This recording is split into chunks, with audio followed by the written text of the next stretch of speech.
Hey, what's up everybody? Emerald Gamer here with some more news on Pokemon, well, I would say Pokemon Sword and Shield, but it's just, it's some general, just Pokemon stuff in general. But, as some of you may or may not know, there was a Nintendo Direct that dropped early in the morning, because Pokemon's always on that early shit. So, on my day off, I had woken up 20 minutes before this started. I was literally watching this in bed. With the expectations of, well, no expectations, I guess, because I was mostly accepting the fact that there was most likely not going to be any content that was interesting or fairly important 2 months after their main game just dropped. So I was a bit skeptical on even if it was worth my time. On Twitter yesterday, I said that I wasn't going to be covering this at all unless it was something like really substantial. And well, here we are, I guess. But it's not a bad thing. It's an amazing thing. We just got to get to it, right? Like I said, there's a lot to cover in this, and honestly, I know that some of these videos that I do drag on for a little bit. There is no promises here. This could be easily a fucking 4-hour video. No, I'm kidding. Not 4 hours, but it's definitely going to be lengthy, but I'm going to try and keep it concise, and I'm going to try and stick to what I found the most important. For reference, by the way, I'm officially dubbing the rest of this video Screenshot Extravaganza. Welcome to Screenshot Extravaganza. I hope you enjoy and just come along with the ride, because there's 86 of these. Originally there was 100. I cut it down a little bit.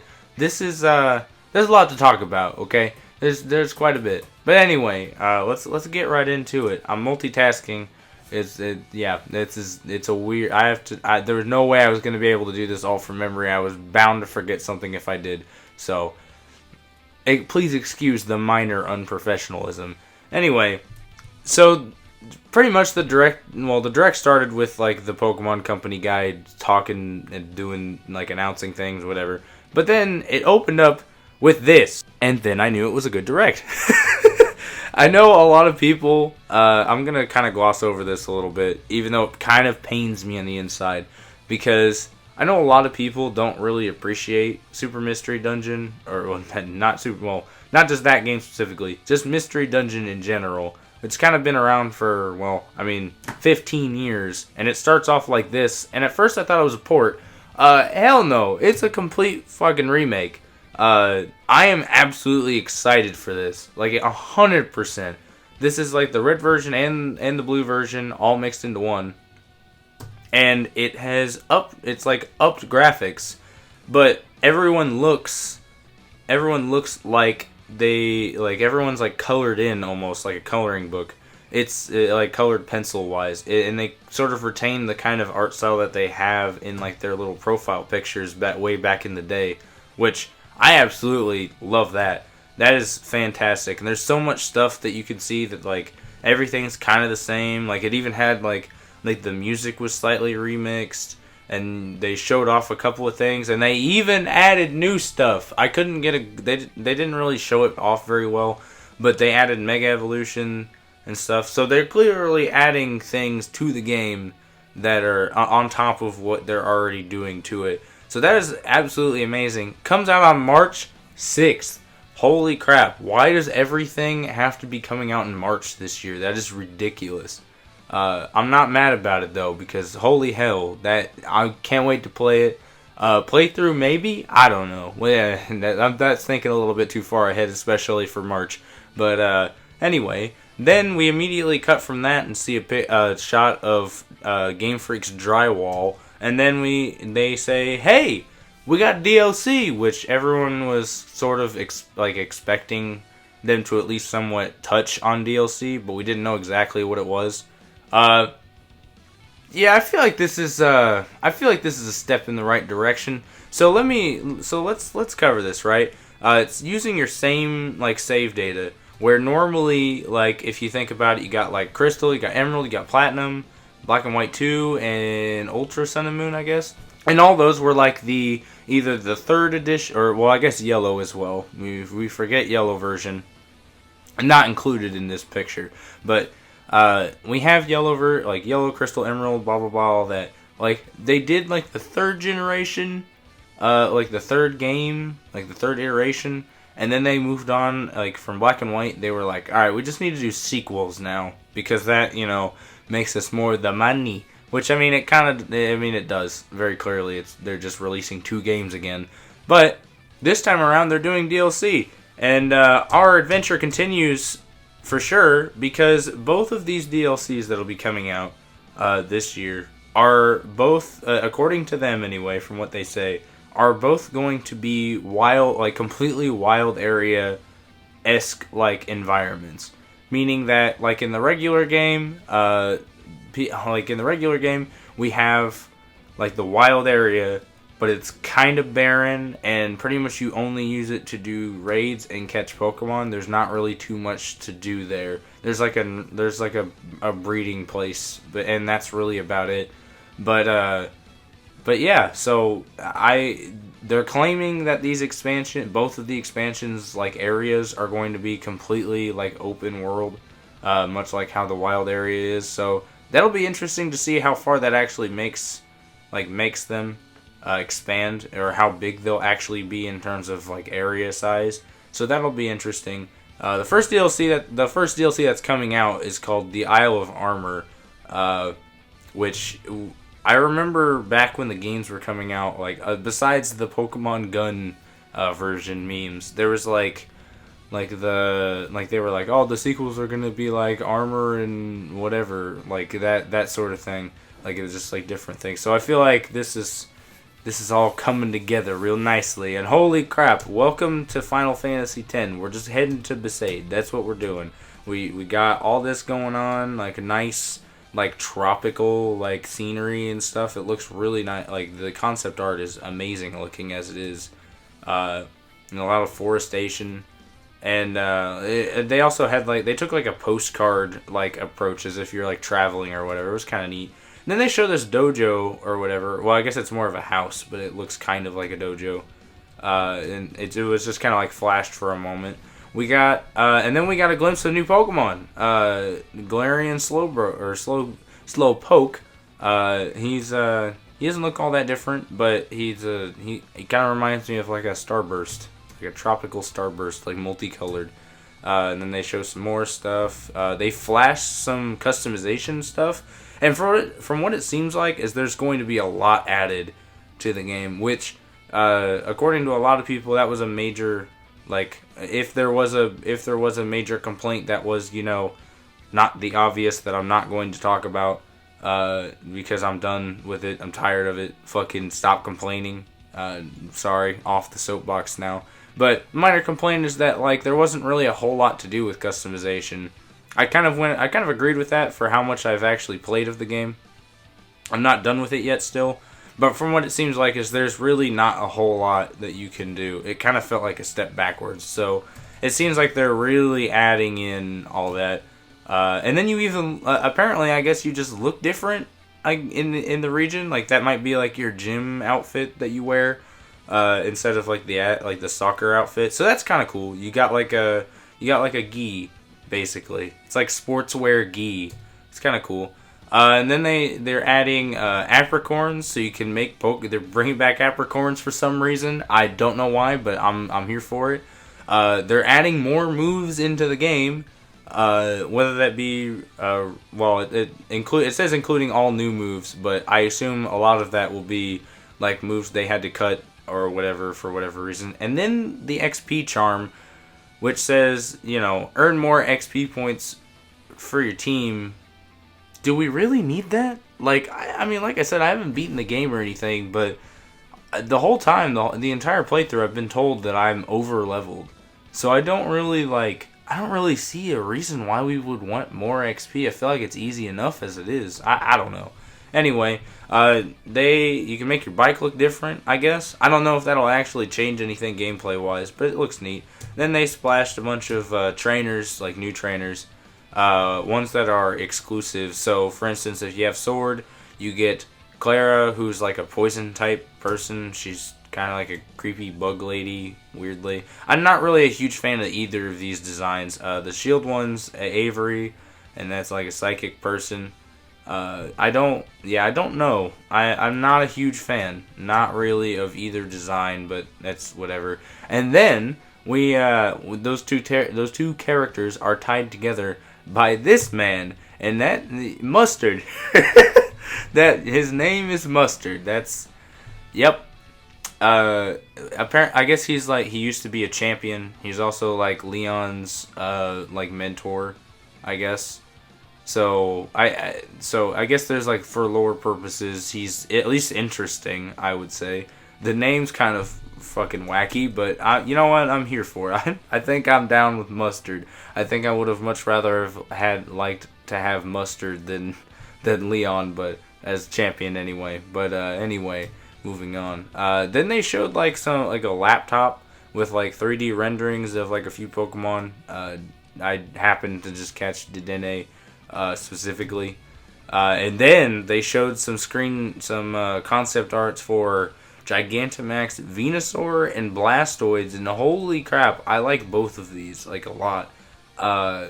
Especially Blastoids, honestly. Venusaur's looks cool because it's just like overgrown, and I think that's neat. But Blastoids is like, I don't know, he's kind of giving me like first movie vibes, where like the like the clone Pokemon or whatever had like the little patterns on them. I don't know, it looks really cool. Plus the fortress shell thing looks like it's gonna bust some ass. And then they showed Gigantamax forms for all of the starters, which was kind of weird considering I thought those were gonna be included, honestly, like with the game, much like how like Sun and Moon did special Z moves for each of the starters just inherently.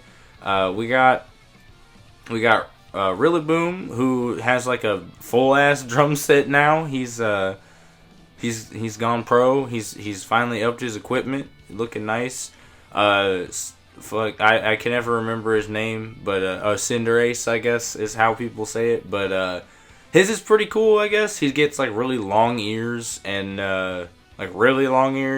then he's like standing. He's like on a giant ball of like fire, so that's kind of neat. That he doesn't actually like change size, but he's like standing on that thing. And then we got that. Yeah. Inteleon, I'm sorry, dude, but you're still losing on this one. Points for creativity because it's just like a sniper's nest, but still, ew. Whatever. I'm playing, but anyway, these guys are going to be coming out on the first DLC. Pretty interesting. And then they showed off the legendary of the DLC, which I was not expecting that to be a thing, but here we are. It's kind of making me wonder how long these DLCs are actually going to be, but we will see. And we have Kubfu, which, according to the Direct, this guy is going to be given to us by Mustard, I would assume, for like completion of training or something. But it's a fighting type. He looks kind of cool, not gonna lie. I think he's neat. And he also evolves into Urshifu, which is a pretty cool name and a pretty cool fucking Pokemon, if you ask me.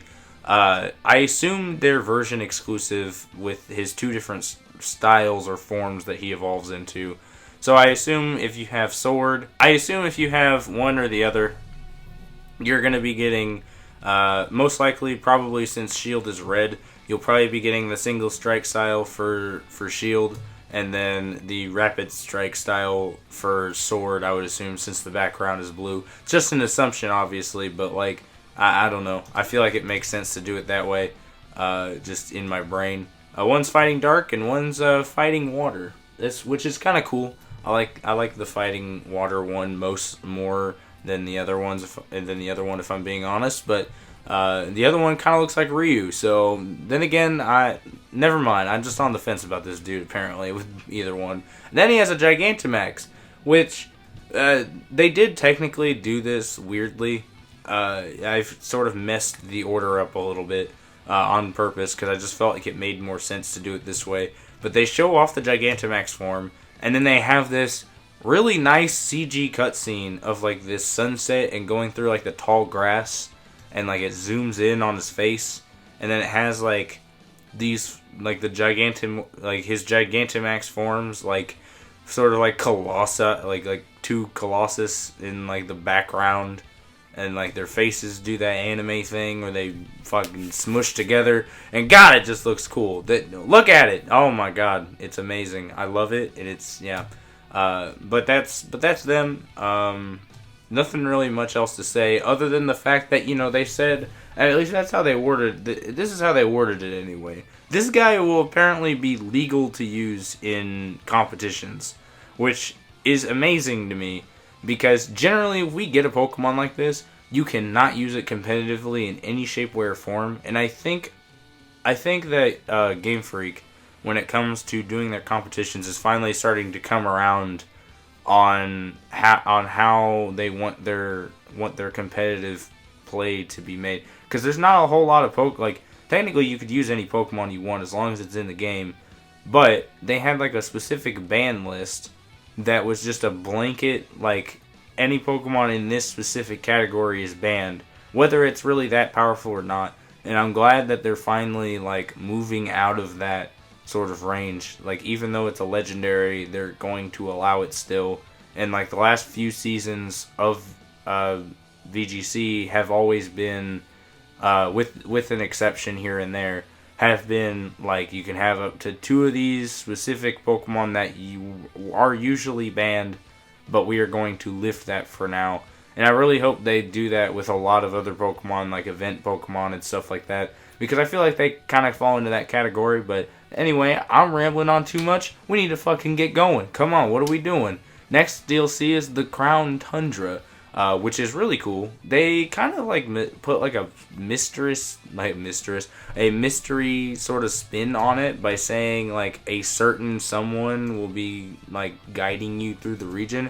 I don't know what the hell that's supposed to mean. Clearly, it's a character that like comes from a different game, and then they're in this game now, so thus making something connecting through story. Who knows? But they showed some concept art. It looked really nice. And then they got serious and they were like, alright, hold up. Here's the Reggies, right?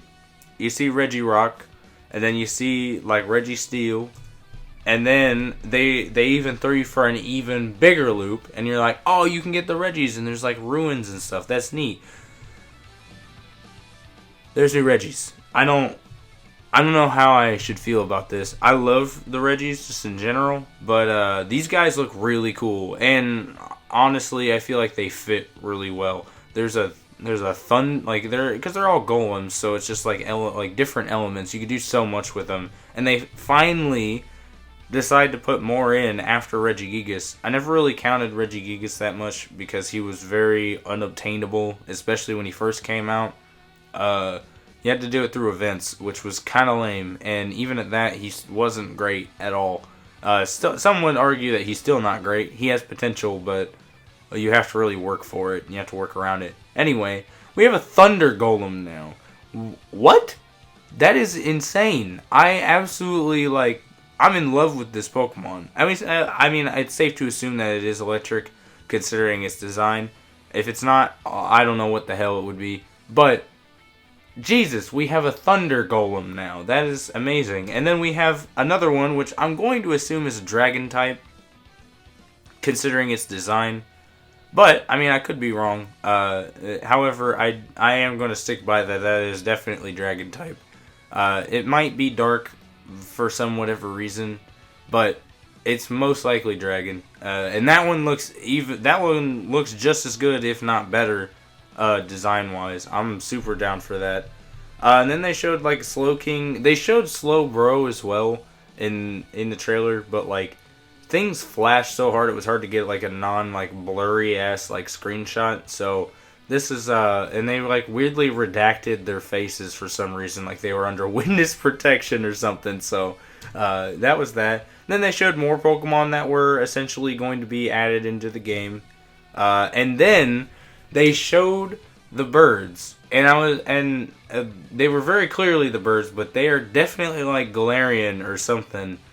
Because holy crap, these designs look so cool. I'm 100% down for this. Yeah, I'm 100% down for this. Just the Moltres alone is enough to sell me. I am down. Like, I like all three of them. All three of them just blew me out of the fucking water. The Articuno shoots eye lasers in that picture. The Zapdos even looks cool. I like the colors. I like the color on the Zapdos. It's kind of like I don't know. It's kind of like just a darker, like, it's like definitely the same sort of like color, but just really, really darkened to the point where it's like orange. I don't know. Anyway, but like he's like running and it looks really cool. The Moltres ironically isn't really doing anything too special. It just looks different. He looks more like Ho-Oh now with like how the beak is formed. And then it shows all three of them around the tree, which that tree clearly like is important to them or related to them in some way. And then we just sort of get some scenery shots, concept art. We get to see how we look in the region, or at least, like I said, like back with the Gi thing, it might be like a trainer, like a gym challenge thing. And then we get, as technically part of that first CG cutscene that had Kubfu's evolution and showed off the Dynamax, or the Gigantamax form, they also showed this thing, which was very alien looking to me. It's like a deer floating in the middle of nowhere space and it opens its eyes. It's very, very strange. It looks like that. I don't know how to feel about that. It's like, it's not bad, but good God, is it disturbing to look at. It's just off. I don't know. Something's just off about it. I don't get it. I don't know. But it's a grass psychic type, so it might be something really cool to look into. And I would probably be willing to guess that it has the same treatment that Urshifu has, where it's like gonna probably be able to be used in competition. Then they told us we have a new co-op mode where essentially we do like underground, like we do like raids, not like raids in the sense of just doing a battle, but it might be like a actual like explorable thing with co-op, and then you do a raid with how we know how it is now. And then this is also where you catch legends. So all the legends are back once again. Finally, people can start to be quiet. The Game Freak is slowly silencing the naysayers finally.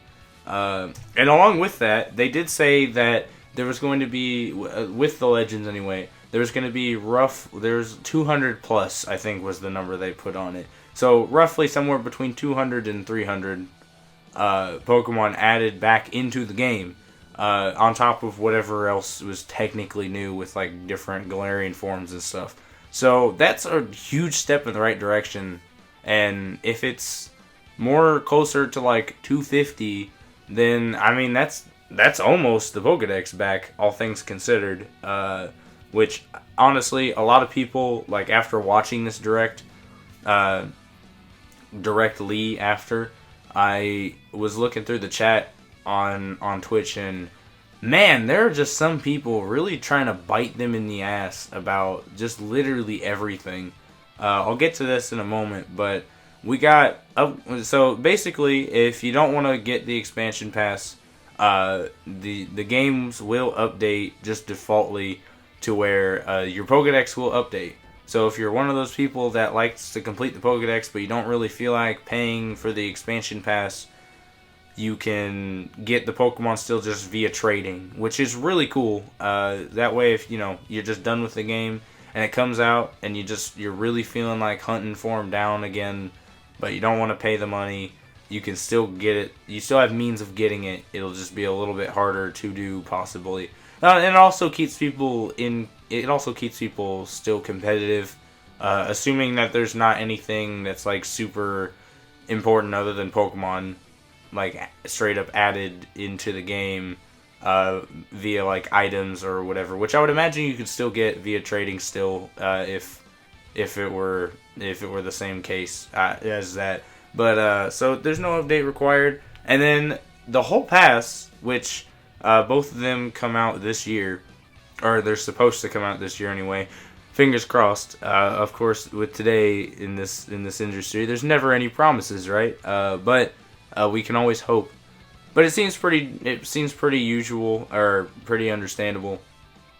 Price wise, it's $30, which for how much stuff they're actually giving, I would say, yeah, I would pay $30 for this. Definitely don't quite understand why that would be a major complaint. It's like, oh no, these huge ass expansions that they're talking about are going to be $30. And there's a lot of people saying that, it's going to be like 1 hour's worth of gameplay for each. And it's like, I mean, they always add more than just that. And there's a whole lot of stuff there's no reason to complain anymore. They're fixing it.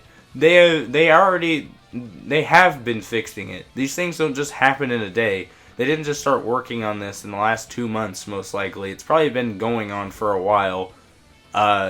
So, with that being said, I think that's everything. And it's only been almost 30 fucking minutes. Wow. All pretty short, all things considered. But I think I'm going to end it here before this video gets too long. Thank you all for watching. If you're new here, feel free to subscribe and give a like on the video. And also comment down below. Let's have a discussion, either here or via our Twitter, which will be in the description below. But yeah, I'm all about this right now. This is something that I will talk about for days to come. Most likely until I need to shut up about it and focus on other things. Brain space wasted by Pokemon, of course. And yeah, like I said, that's about it. I've been Emerald Gamer. Thank you all for watching, and I will see you guys later.